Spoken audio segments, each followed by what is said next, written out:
ஆனால் படம் பேர் தெரியாம நீங்கள் தான் ப்ரோ கிட்டனமும் ஏற்போம்லாம் இருந்தா யாரும் படம் பேர் தெரியாது.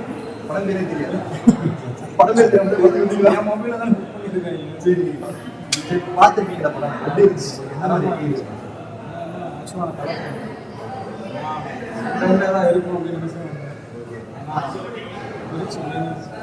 காமெடியாக இருக்கும் ஃபர்ஸ்ட் ஹாஃப்லேருந்து செகண்ட் ஹாஃப். அப்படி பார்த்தாலும் ஒரு இன்டர்வல் வரைக்கும் படம் வந்து ஃபுல்லாக காமெடியாக இருந்துச்சு.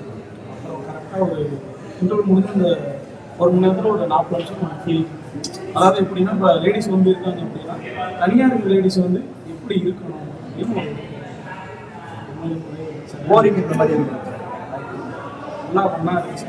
கடைசி அந்த ½ மணி மட்டும் அந்த இது எப்படி இருந்தால் லேடிஸ் வந்து அந்த ஆண்கள் இல்லாமல் இருந்தால் இப்படி இருக்கலாம் இப்படி இருக்கணும் அப்படின்னு ஒரு மியூசிக்லாம் அந்த படம் வந்து பெருசாக அந்த படத்தில் சாங்ஸ் தெரியல. ஸ்டார்டிங்கில் எப்பயும் நம்ம இந்த 90s உள்ள படம் மாதிரி படம் பேர் போடும்போதே சாங் இருக்கலாம். அந்த மாதிரி தான் சாங் பீச்சு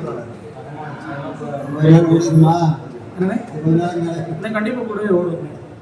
படம் நல்லா இருக்கும், சூப்பராக இருந்துச்சு. அதெல்லாம் குறையில எல்லாருமே கண்டிப்பாக வந்து பார்க்கணும்.